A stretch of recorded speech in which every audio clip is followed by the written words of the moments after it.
Hello everybody, and welcome to a different edition of Jack Rigo Productions. Yes, I have sunglasses on because basically I can't see with the sun over here, but I wanted to make this video because today is one of the important days in the NFL season. The NFL preseason starts tonight with the Hall of Fame game with Green Bay against the Colts, and I want to tell some people about what I learned many years ago as a kid. It's about point spreads. Some can be called point spreads, some can be called the latest line, some can be called the number. What does that mean, Jack?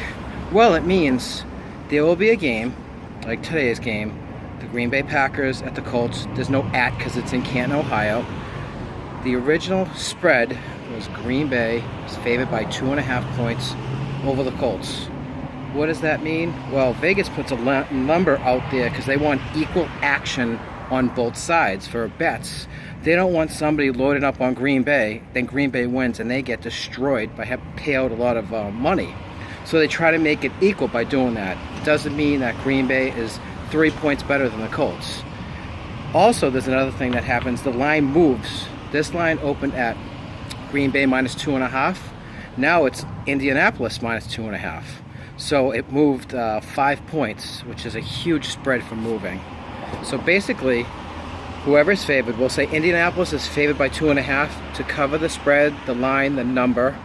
They have to win by 3, 23-20, 27-24. If the Colts win 27-26, it means Green Bay covers the spread. There's another aspect to this as well. There's a number called the OverUnder, which I looked at this one, and the OverUnder was 34.5 points. What it means is you can either take the over, which would be over 34.5 points for the total of the game, or the under for the 34.5 points.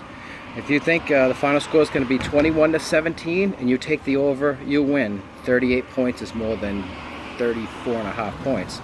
If you think it's going to be 24-10 and you take the under, you would still lose because it was 30. I'm sorry, I can't add. If you took the under with 34 points scored and it was 34.5, you win. So to cap this off, the spread, the number, or the line, like minus 2.5 for Green Bay, minus 2.5 over the Colts, or vice versa, the team that's the favorite has to win by 3 points. Pretty simple. And there's a couple of other things that can happen as well with these. It's also called a money line.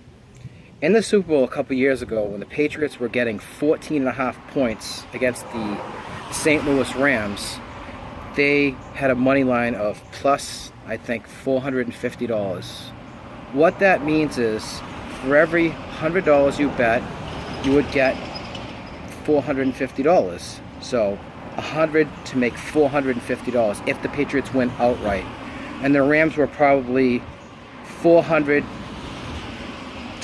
minus 400. So you had to bet $400 on the Rams to win $100 because they were the favorite.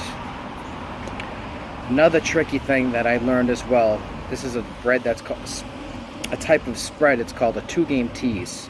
What you would do is you have 6 points to play with on the number for both games. For instance, the Patriots are favored by 7 points over Buffalo, and the Broncos are favored by 8 points over Kansas City. You want to take both favorites? The Patriots would be -1, 7 points, -1, -6 equals 1. And Denver will 8 points minus 6 equals 2. So both of those teams, the Broncos and the Patriots, must win 2 points for the Patriots and 3 points for the Broncos. You could always do it the opposite too. Buffalo, you add 6, 7 plus 6, so Buffalo plus 13 against the Patriots, and Kansas City plus 14 against Denver. As long as Kansas City loses by 13 points or less to Denver, say 21-17, Denver wins, they cover. Buffalo loses by 13 points or less to the Patriots, 23-10. Nope, that's a push, sorry. 21-10, and you would cover. You also need to win both games. I know it's a little tricky. I carried on for that. I learned it. My dad taught me many years ago. The basic point spread is what most of your pools are based on, or if you ever did go out to Vegas and put a bet on there.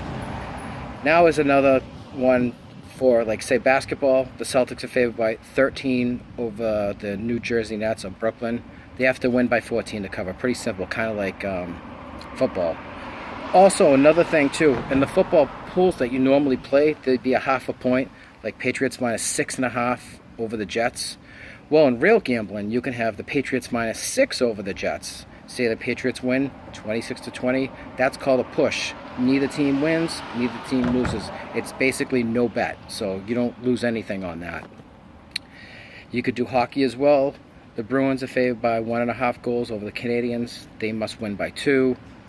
If the Canadians lose 3-2, if you have the bet on the other side, you win as well. You do the same kind of bet, 110 to make 100. Oh, that's another thing too. On a straight gambling bet, you have to bet $10 over what you get. It's $11 to make 10. Some people call this the juice. That's been around for a long time because no matter what, Las Vegas, whoever wants to make their little bit more when they win their bet. Okay, hope I didn't confuse any more people. Just having a little fun. This is the thing that caught me on the football when I was a kid. I love the sport, but this just made it more of a catch. Just a little bit of action on the games. It makes it more interesting. Like if you're watching Tampa Bay against Carolina and you could care less about that game, you have picked in the pool, at least you make it a little bit more interesting. Alright, well everybody have a good, nice, warm afternoon here. I hope I didn't confuse you or bore you too much. Have an excellent day.